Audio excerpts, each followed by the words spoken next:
record top left. You can see that. Whoever's going to be operating the camera, that's recorded. If you want to pause at any stage, it's going to connect to your car. Okay. Right. Stabiliser hitch. I don't know if you have told anything before. The hitch probably didn't have that on. You would have just had the basic handle and the red button that pops up as well. Yeah.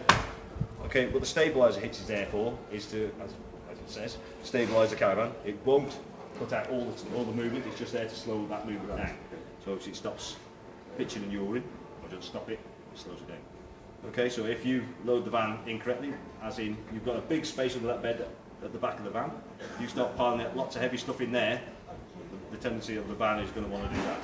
Okay, so anything like the awning you're going to get, it can either go, I tend to put it in the boot of my car, right? Or you could put it on the in the centre of the van, just to try and offset the other way. That's it, to balance it. Okay. What you've also got is ATC. If you've read anything about that, it's like a trailer control. It's not like ABS that some people think it is. All it is a very basic system. Obviously detects that movement, so it starts swaying. All it does is apply the brakes on the caravan. So it uses power from the car, right, applies the brakes slowly over a period of about 7 seconds. So you imagine the caravan's doing that. If you imagine the caravan car at that angle, slows the caravan down, but obviously applying the brakes, and then the car just pulls it straight, and the brakes release. Okay, so it's really basic, but it's very effective. Okay, it still doesn't mean you can still start putting heavy stuff at the back of the caravan. Right. Okay, you still need to make sure it's balanced. Indicator light there to say what state of the test. So when you is that plug in pressing thing, or is that automatically? No, it's totally automatic. So when you plug the electrics in, you will hear it self-test. So you hear the brakes making a noise, and you'll see an indicator light on there. If it's green, okay, it's finished, done, ready to go. It's flashing green, hasn't quite completed its test.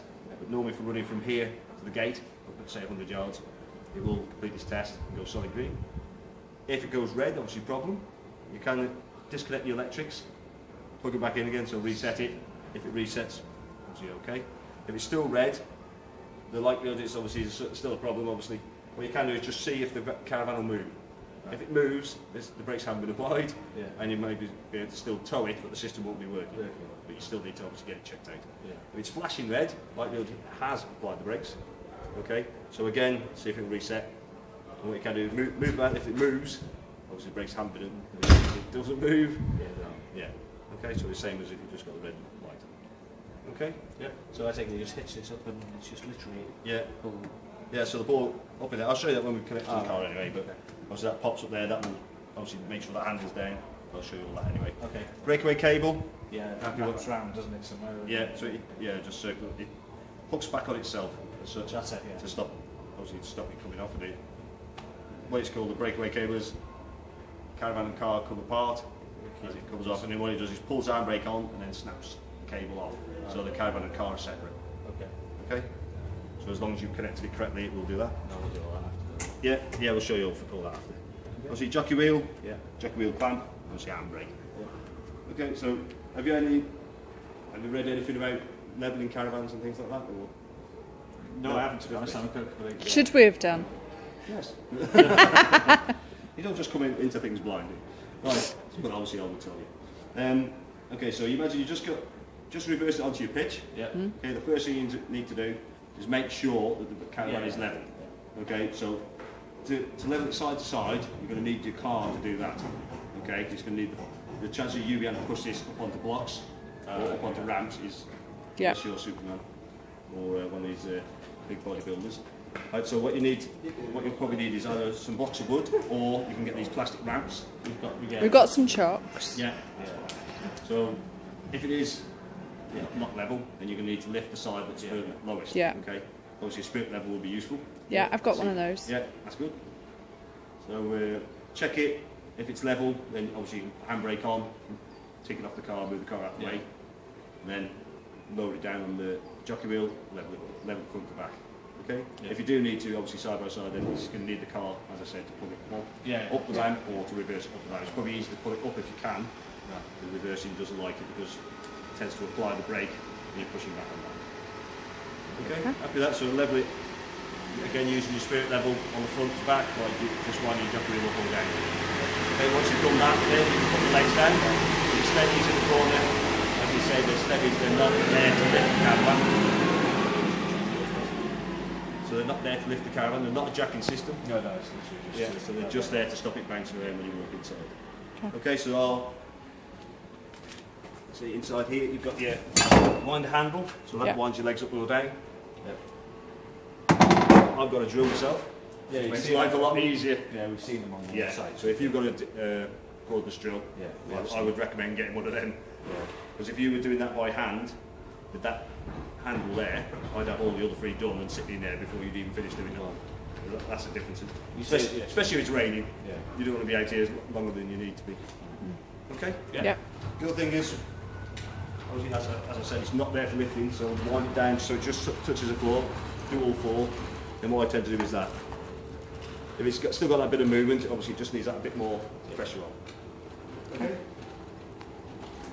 Right, with your vent, I think you were half saying you had a boiler and a fire separate. Yeah. On your boiler, if you want to operate on gas, you had a cover to take off. Yeah. Yeah. Yeah. There's no cover to take off on this one. It's just that is the vent. Okay. Okay. Right. Next thing along is your water. So obviously you need to go and fill your Akerol. Obviously you have the tank on board like you would have had on your motorhome. So you just got the pipe. Pump is on board. Okay, so it just draws water up there. Just make sure that the pipe is not doing that. Yeah. Because it can, because it's quite light, actually turn up inside the Akerol and just draw the air off the top of it and you're not getting any water in. To connect it, you just click it in. To disconnect it, just pull back on that trigger there Okay. and that releases it. Okay? Yeah. Right, electrics, same as your motor and more than likely. Is obviously make sure you connect to the caravan first, then unravel it, then you bowl up, not the other way around. Obviously, do it the other way around, you'll get the shock. Okay, you have also got inside there is a aerial point. You see that? Oh, yeah, yeah. Yeah, so you can connect to external area if you want to. Right. Okay. Okay. Just lean through the window, didn't we? Yeah. That's it.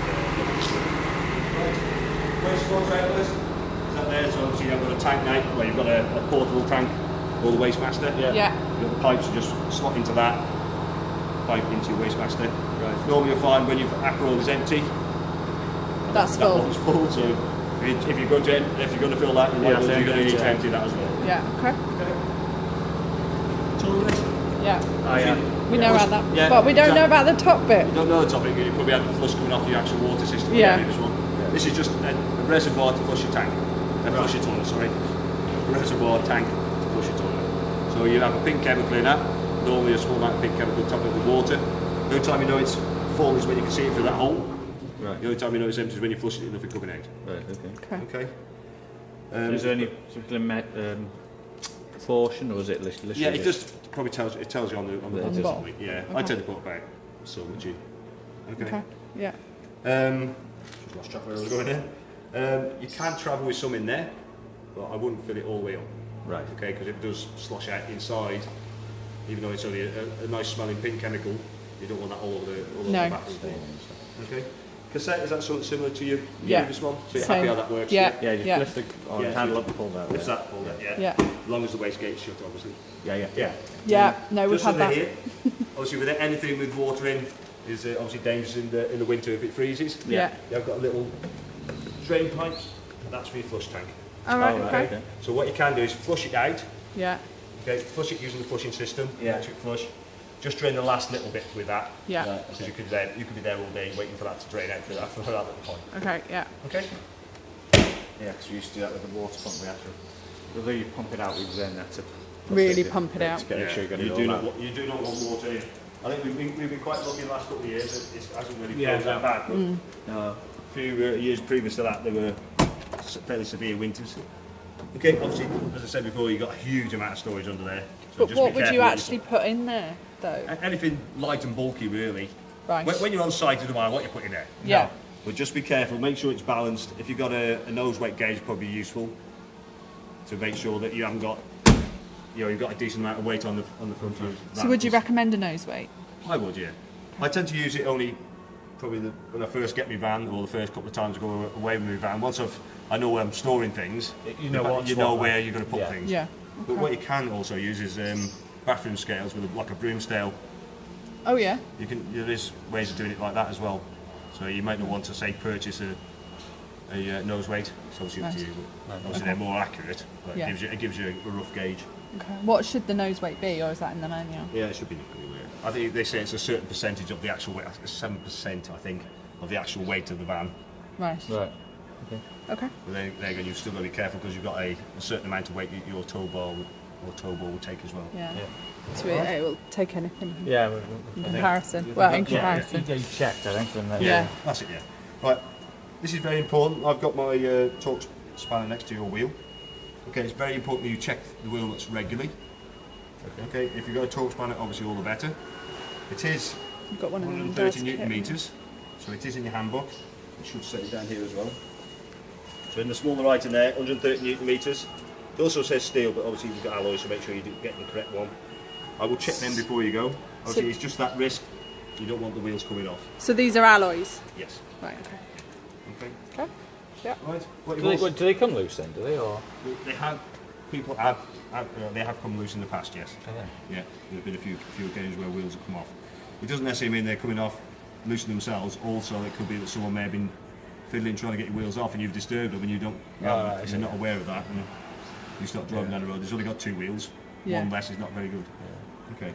Yeah. Right.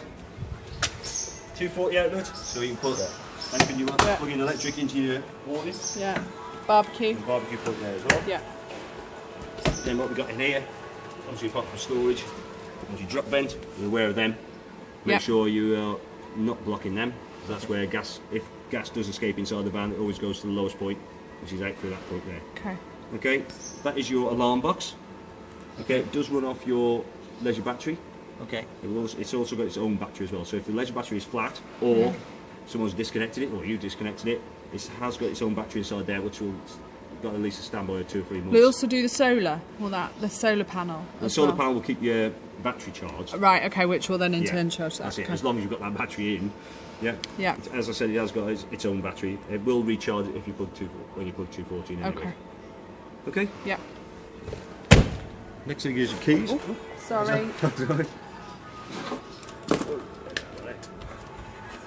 So I take it, Right. doesn't come with one of these. Doesn't No, come we with a have torque to- spanner, no. We've- It comes with a wheel nut wrench, not a torque spanner. So you can still check them with your wheel nut wrench, Yeah. just to make sure they are tight. Yeah. But there are occasions where you can over tighten them. It doesn't make just as bad as not being tight. Right. Haven't you got one of those in Dad's kit? I don't know. I'd have to have a look. Right. Key. Obviously big keys. Yeah. One and a spare. That's for the door.